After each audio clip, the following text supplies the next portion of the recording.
Hi guys, it's me, the Vince Decode. In today's video, I'm gonna talk about one of the most famous theoretical physicists of all time, Albert Einstein. And for most of you who didn't know Albert Einstein, well, you came into the right place. Albert Einstein is one of the most famous, influential physicists in the field of science, physics, and quantum mechanics. He is known for his general and special relativity. Those two theories help us better understand the concept of gravity and the mechanics of how it works. Albert Einstein was born in Ulm, Kingdom of Württemberg, German Empire on March 14, 1879. His father's name was Hermann Einstein, and mother's name was Pauline Koch. He was born into a Jewish family. His father was a scientific utility salesman, electrician, and mother was a housekeeper. In 1880, the family moved to Munich. In 1894, when Einstein was 15, and his family moved to Italy, first to Milan, and a few months later to Pavia. Albert attended a Catholic elementary school in Munich from the age of 5 for 3 years. At the age of 8, he was transferred to the Luitpold Gymnasium, where he received advanced primary and secondary school education. The 12-year-old Einstein taught himself algebra and Euclidean geometry. Albert Einstein on his young age was a curious boy. On an age of 6, he was mystified on the compass his father gave him. He wondered of the invisible forces that can reflect the needle. His father gave him a compass, and he would just sit up night after night watching the needle point northward. It would send chills down his spine. Einstein once said, "I want to know God's thoughts in a mathematical way." When he started reading science books, Max Talmud, one of his most influential person that he came into life, was his tutor for advanced mathematics and philosophy. Einstein was really onto it. In addition to science, Einstein also became interested in mathematics. He wanted to study it in school. It was in Switzerland where he finished his education. In 1900, at the age of 21, he graduated from the Polytechnic Academy in Zurich, Switzerland. He earned a degree in math and physics, but couldn't find work as a teacher.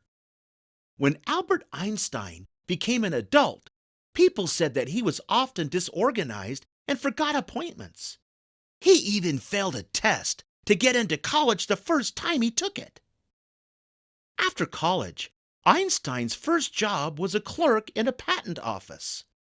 A patent gives inventors the rights to make, use, or sell their invention. He is known for his general and special relativity. Those two theories help us better understand the concept of gravity and the mechanics of how it works. He imagined the 3 dimensions of space and the dimension of time together as a kind of fabric surrounding us, shaped by the presence of celestial bodies. He called it space-time. Imagine the sun as a heavy bowling ball placed in the middle of a trampoline. The ball makes the surface of the trampoline dip, right? This curvature is what we feel as gravity. So for Einstein, the Earth and the other planets remain in orbit not because the sun attracts them, but because the sun is such a massive star that other celestial bodies follow the curve it generates in the space-time fabric. Now, gravity is no longer considered a force of attraction between 2 bodies, as Newton thought. It is an effect of the space-time curvature on bodies. So according to Einstein, what would happen if the sun disappeared? His theory says this disturbance in space-time would form a gravitational wave that would travel to the planets at exactly the speed of light. That means we would see the sun go dark at the same time as the Earth changes its orbit. In other words, what Einstein demonstrated is that until then, we had been seeing the universe in the wrong way. He also won different prizes, including the Nobel Prize, from which he won from explaining the photoelectric effect. One of the big ideas in physics is that light can behave as waves or particles, and this demonstration of the photoelectric effect is a really great way of introducing that idea. Now, this phenomenon cannot be explained using a wave model of light, but we can understand it if we adopt the idea that radiation arrives at the plate as packets of energy, which we can call quanta or photons. A single photon of UV light can release a single electron from the plate. However, a single photon of visible light has less energy and so cannot release an electron.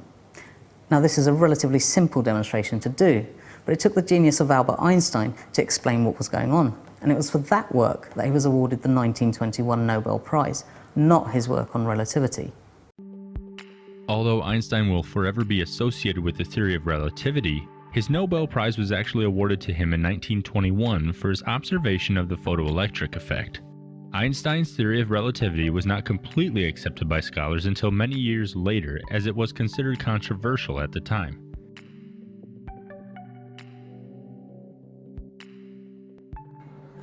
Everyone talks about how brilliant Albert Einstein was, but we hardly know about his struggles and failures.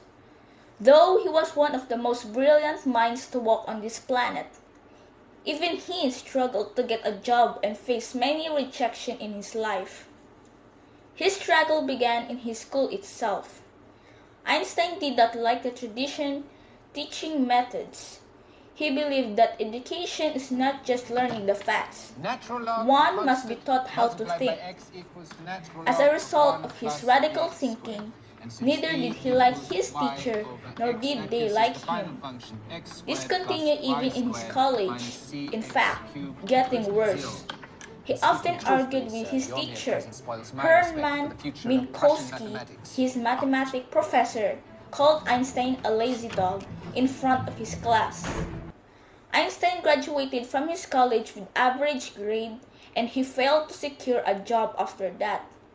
His teachers did not recommend him for even the job of a lab assistant, let alone research position. The worst was yet to come. Einstein lost his father. After a few days, he even lost his daughter with Meliva. Devastated by the loss, he had nowhere to go. He had no source of income to support his family. Reluctantly, he accepted the job of a third-class patent clerk at Bern. Though he never thought of ending here, Einstein never gave up science. Einstein published a paper on photoelectric effect. This paper was also the beginning of quantum physics. He thought that the scientific community would welcome it with open arms, but it received poor response. He didn't give up.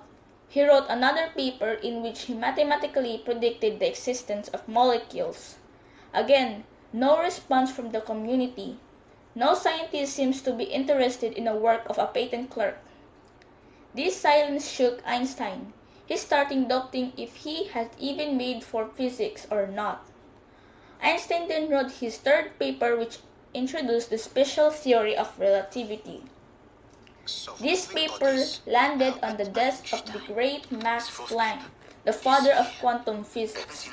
Planck recognized the brilliance of this paper. His assistant said he had never seen anything like this since Isaac Newton. From here on, there was no turning back for Einstein. Later that year, Einstein wrote his fourth paper showing E equals mc squared. Firstly, if you have a passionate about something, do it even if the odds are against you. Secondly, never ever give up. If Einstein given up after his second paper, he would not have developed theory of relativity. Keep trying till you reach your goals. So, you need to explore. Explore a lot of things that you can learn and apply it to yourselves. So, I hope you understand Albert Einstein's biography and share it with your friends. And you will know his biography and struggles also. I hope you enjoy watching this video. Bye!